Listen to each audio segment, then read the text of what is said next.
ከቤት ኪራይ ጋር በተያያዘ ቤት ለቤት ፍተሻ በመደረግ ላይ ይገኛል። በተለይም አከራዮችና ተከራዮች ውል መፈጸም ካልቻሉ ከባድ ቅጣት እንደሚጣልባቸው አውቀናል። በሌላ በኩል ደግሞ ከሰሞኑ በወጣ አከራካሪ ሕግ ምክንያት በርካታ ሰዎች ንብረታቸውን ለማጣት መገደዳቸውን እያስታወቁ ይገኛሉ። አሽከርካሪዎች ፈጸሙት በተባለ ጥፋት ምክንያት በርካታ መኪናዎች በመወረሳቸው ምክንያት መንግስት መፍትሄ እንዲሰጣቸው ባለሀብቶች ጥያቄ አቅርበዋል።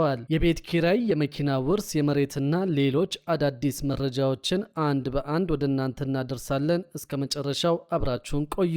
በህገወጥ ንግድና በኮንትሮባንድ ስም እየተወረሰ ያለውን ንብረት መንግስት ተገቢውን ማጣራት በማድረግ መፍትሄ እንዲሰጥ ተጠየቀ። የኢትዮጵያ የነዳጅ ጭነት ማጓጓዣ ባለንብረቶች ማህበር ከአባላቱ ጋር ባካሄደው ስብሰባ አሽከርካሪዎች በፈጸሙት ህገወጥ ድርጊት ንብረታቸው መወረሱ ትክክል እንዳልሆነ ተገልጿል። በፍሳሽ ጭነት ማጓጓዣ አገልግሎት ሰጪ ዘርፍ የተሰማሩት አቶ የማነ ጸጋይ ከ3 ወራት በፊት በአፋር ክልል አዋሽ አርባ አካባቢ ነዳጅ ጫኝ አሽከርካሪያቸው በጀሪካን ነዳጅ ሲቀንስ በፖሊስ መያዙን ገልጸዋል። አሽከርካሪው ፈጸመ በተባለው ወንጀል ክስ ቢመሰረትበትና ከሳምንት እስር በኋላ ቢለቀቅም የተጫነው ነዳጅ ከነተሽከርካሪው መወረሱን አስረድተዋል። ግለሰቦች በሰሩት ጥፋት ሊቀጡ እንደሚገባ ቢያምኑም የባለንብረቱ ሀብትና ንብረት መወረሱ ተገቢ አለመሆኑን ገልጸዋል። አንድ ጀሪካን የማይሞላ ነዳጅ ሾፌሩ ወሰደ ተብሎ ከ10 ሚሊዮን ብር በላይ ንብረት ተወርሶብኛል። በዚህም ሳቢያ እንደገና ወደ ስደት ለመመለስ ተገድጃለሁ ብለዋል። በህጋዊ መንገድ ከጅቡቲ ወደ ሀገር ውስጥ የገባ ነዳጅ ኮንትሮባንድ ነው ተብሎ መወረሱ ትክክል እንዳልሆነና የፌዴራል መንግስት ጉዳዩን አጣርቶ ፍትህ እንዲሰጣቸው ጠይቀዋል። ሌላው የፈሳሽ ጭነት ማጓጓዣ ባለንብረት አቶ ሙላት አንዳርጌ በሰጡት አስተያየት አሽከርካሪዎች የሚቀሽቡት ነዳጅ ግለሰቦች የመንግስት ሀብት ላይ የሚፈጽሙት ምዝበራ መሆኑን ጠቅሰዋል።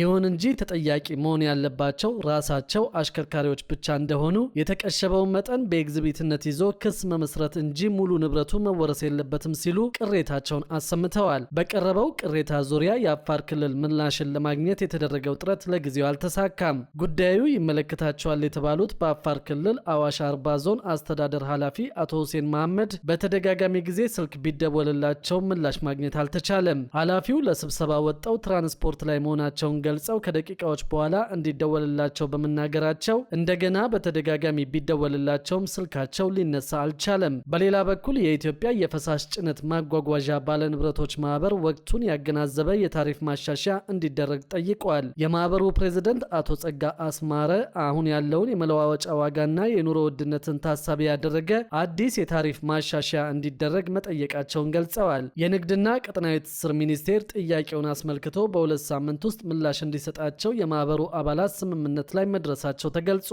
የሚኒስቴር መስሪያ ቤቱ ተወካይ ወይዘሮ መሰረት ወዳጆ በበኩላቸው የማህበሩ የታሪፍ ጥያቄ ትክክል መሆኑን ገልጸው በማሻሻያው ላይ ጥናት እየተደረገ መሆኑንና ጥናቱ ወደ መጠናቀቅ መድረሱን ጠቁመዋል። በሌላ በኩል ደግሞ ከቤት ኪራይ ጋር በተያያዘ ቤት ለቤት ፍተሻ በመደረግ ላይ ይገኛል። በተለይም አከራዮችና ተከራዮች ውል መፈጸም ካልቻሉ ከባድ ቅጣት እንደሚጣልባቸው አውቀናል። የመኖሪያ ቤት ኪራይ ውል ምዝገባ ያላከናወኑ አከራይና ተከራዮች በቅጣት ወደ ውል ስርዓቱ እንዲገቡ ይደረጋሉ ተብሏል። ይህንን ለማስፈጸምም ቤት ለቤት ፍተሻ እንደሚካሄድ ነው የተነገረው። በስራ ላይ ባለው የመኖሪያ ቤት ኪራይ ቁጥጥርና አስተዳደር መመሪያ መሰረት የሰሩትን ቤት ያለ አገልግሎት ማስቀመጥ በሕግ እንደሚያስጠይቅ ተገልጿል። አንድ አከራይ ቤቱን አድሶም ይሁን አዲስ ሰርቶ ለ6 ወራት ሳያከራየው ያስቀመጠው እንደሆነ ወይም ለሌላ ጥቅም ካላዋለው ቤቱ ቢከራይ ሊያስገባ ይችል የነበረው ገቢ ተሰልቶ የአከራይ ተከራይ ግብር እንዲከፍል ይደረጋል ተብሏል። ይህንን ተግባር ከ5 ዓመታት በላይ ከቀጠለበት በሚከፍለው ዓመታዊ የንብረት ግብር ላይ ተጨማሪ 25 በመቶ እንዲከፍል እንደሚደረግም በመመሪያው ላይ ሰፍሯል።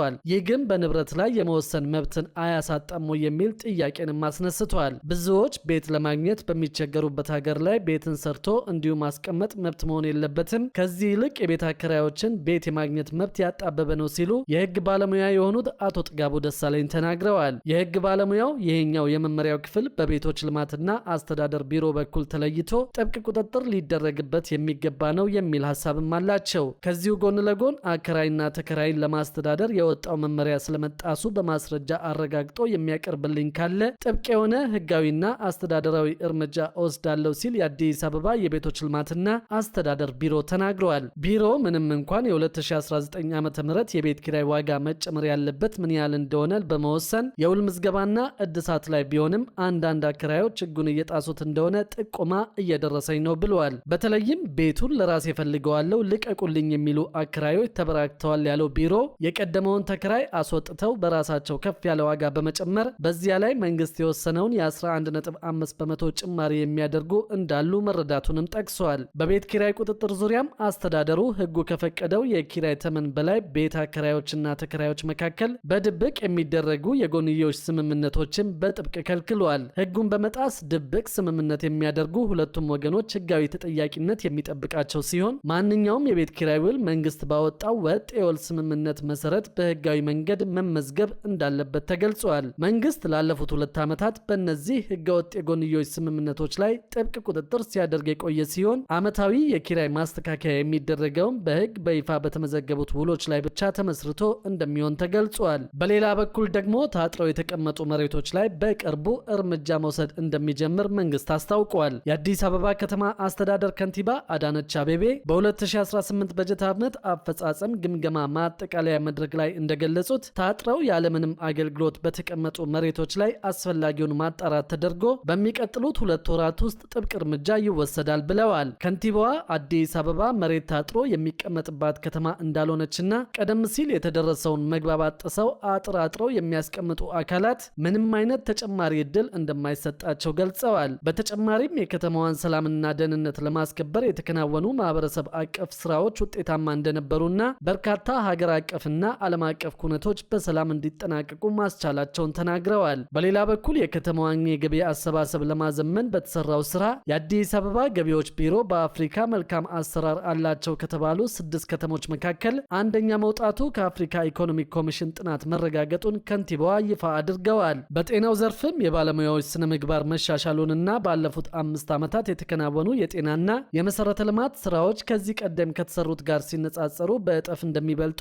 በአልጋ ቁጥር፣ በሕክምና መሳሪያዎችና በተቋማት ይዘት መረጋገጡን አስረድተዋል። በሌላ መረጃ ደግሞ ከ9490 በላይ የሽያጭ መመዝገቢያ መሳሪያዎች የት እንዳሉ እንደማይታወቅ የፌዴራል ዋና ኦዲተር አስታወቀ።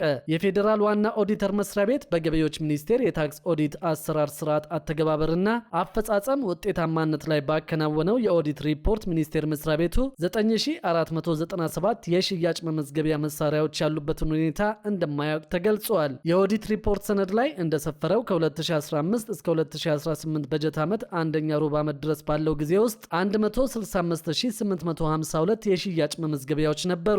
ከነዚህ ውስጥ 147963 የሚሰሩ 10145 የተበላሹ ሲሆኑ ቀሪዎቹ 9497 የሽያጭ መመዝገቢያ መሳሪያዎች ግን ያሉበት ሁኔታም ሆነ አድራሻቸው የማይታወቅ መሆኑ ተጠቅሷል። የትኞቹ ማሽኖች ስራ ላይ እንዳሉ ከሲስተም እንደወጡና የማሽኖቹም አድራሻ ምን እየተፈጸመባቸው እንደሆነ ለማወቅ የሚያስችል በቴክኖሎጂ የተደገፈ መቆጣጠሪያ የአሰራር ስርዓት አለመኖሩ ለችግሩ አንዱ ምክንያት መሆኑ ተገልጿል። በኦዲት ግኝቱ ላይ በጽሁፍ ምላሽ የሰጠው ሚኒስቴር መስሪያ ቤቱ ግብር ከፋዮች ከ3 ዓመት በላይ ግብር ሳያሳውቁ ሲቀሩ በተደረገባቸው ክትትል በተመዘገቡበት አድራሻ ሊገኙ እንዳልቻሉ ገልጾ የግብር ከፋይ መለያ ቁጥራቸው ወደ ዘላቂ ማቆያ ወይም አርካይቭ እንዲገባ መደረጉን አስታውቋል። ገቢዎች ሚኒስቴር አክሎ ማሽኖቹ ያሉበትን ቦታ በጂፒኤስ ለማወቅ የሚያስችል አሰራር ባለመኖሩ አድራሻቸው የጠፋ ማሽኖች ህገወጥ ደረሰኝ እንዳያትሙ ለማድረግ ሲስተም ላይ እንዲዘጉ መደረጉን አስታውቋል። በተጨማሪም ከነዚህ ማሽኖች የሚወጡ ደረሰኞች ተቀባይነት እንዳይኖራቸው ለሁሉም ቅርንጫፎች፣ ክልሎችና ከተማ አስተዳደሮች ጥንቃቄ እንዲያደርጉ በደብዳቤ ማሳወቁን ጠቁመዋል። በገቢዎች ሚኒስቴር ምላሽ ላይ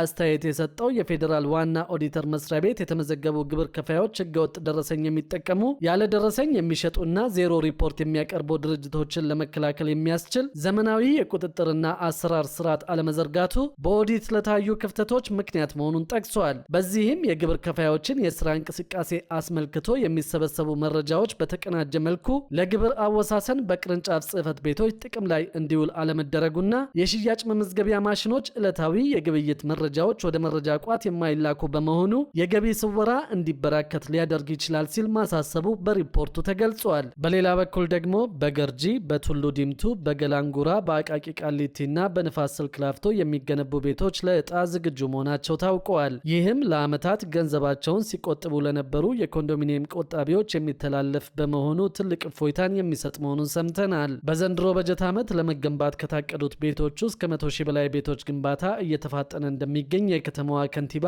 አዳነች አቤቤ ገልጸዋል። ከንቲባ አዳነች አቤቤ ባስተላለፉት መልእክታቸው በበኩላቸው ከተማ አስተዳደሩ እያካሄደ ካለው ዘርፈ ብዙ ልማት ውስጥ ለቤት ልዩ ትኩረት መሰጠቱን አመልክተዋል። በዘንድሮ በጀት ዓመት ለማከናወን ከታቀደው የቤቶች ግንባታ ውስጥም የ179,000 ቤቶች ግንባታ በአስደናቂ ሁኔታ እየተፋጠነ ይገኛል ሲሉ ገልጸዋል። በግንባታ ላይ ካሉ 17 ሳይቶች መካከል በገርጂ፣ በቱሉ ዲምቱ፣ በገላንጉራ፣ በአቃቂ ቃሊቲ፣ ወርቁ ሰፈር እንዲሁም በንፋስ ስልክ ላፍቶ የገበያ ማዕከል እየተገነቡ ያሉትን ቤቶች አፈጻጸም መገምገሙን ጠቁመዋል።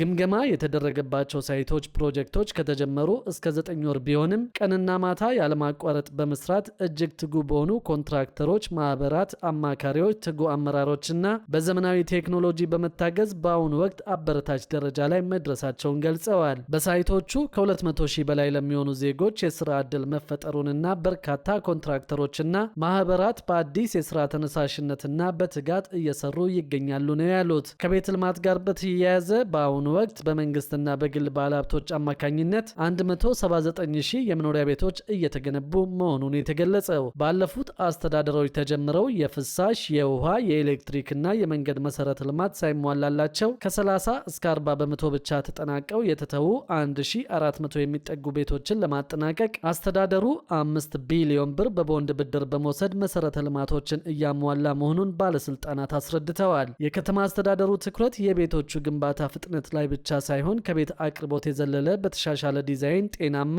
ውብና ዘመናዊ የመኖሪያ መንደሮችን መገንባት ላይ እንደሆነ ጠቅሰዋል። የግንባታ ጥራትን ለማረጋገጥ የአዲስ አበባ ሳይንስና ቴክኖሎጂ ዩኒቨርሲቲ በአማካሪነት ከከተማ አስተዳደሩ ጋር እየሰራ እንደሚገኝ አመልክተዋል።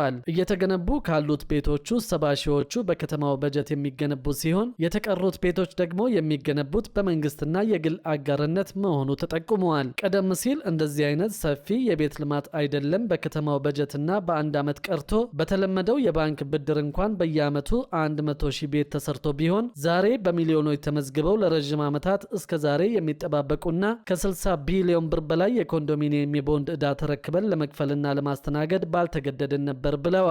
አሁን እየተገነባ ያለው ቤት ከነዋሪዎች ሰፊ ፍላጎት አንጻር አቅርቦቱ ገና ቢሆንም የቤት ችግርን በዘላቂነት የመፍታት ስራው ይበልጥ ተጠናክሮ እንደሚቀጥለው ከንቲባዋ በመልእክታቸው ላይ ያሰፈሩት የሚገነቡ ቤቶችን ቅድሚያ ለቤት ቆጣቢዎች እንደሚያስተላልፍ በቅርቡ መንግስት ማስታወቁ የሚታወስ ነው። ከ1997 ዓ.ም ጀምሮ በኮንዶሚኒየም ቤት ለማግኘት የቆጠቡ ተመዝጋቢዎች የ20/80 510,000፣ የ40/60 ተመዝጋቢዎች ደግሞ 90,000 በድምሩ 600,000 ተመዝጋቢዎች ሲሆኑ ከነዚህ ውስጥ ለ370,000 ተመዝጋቢዎች ቤት ማስተላለፍ እንደተቻለ ታውቋል። በሌላ በኩል ደግሞ በፍቅርና በሕክምና ሰበብ የኦንላይን ማጭበርበር በከፍተኛ ደረጃ እየተባባሰ መምጣቱ ይፋ ተደርገዋል። በማህበራዊ ሚዲያዎች ውጭ ሀገር እኖራለሁ፣ የፍቅር ጓደኛ እፈልጋለሁ ወይም ለሞት የሚዳርግ በሽታ ይዞኛል፣ ሀብቴን የሚያስተዳድርልኝ ታማኝ ሰው እፈልጋለሁ በሚሉ መልእክቶች ግለሰቦችን በማታለል እስከ 500,000 ብር የሚደርስ ገንዘብ እያሳጡ መሆናቸውን የፌዴራል ጠቅላይ አቃቤ ሕግ አስታውቀዋል።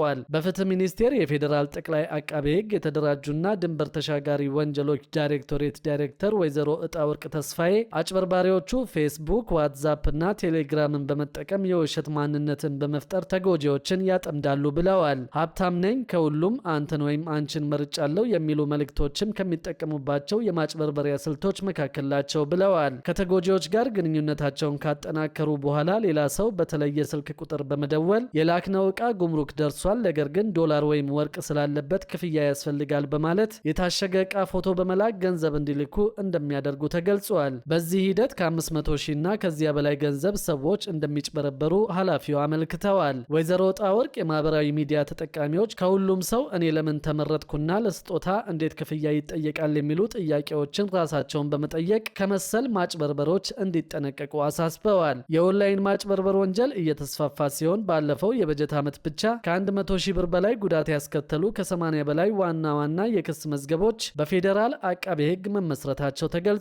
በክፍለ ከተሞችና በሌሎች የፍትህ ተቋማት የተመዘገቡ ጉዳዮች ሲጨመሩ አጠቃላይ ቁጥሩ ከዚህም እንደሚበልጥ ተጠቁመዋል።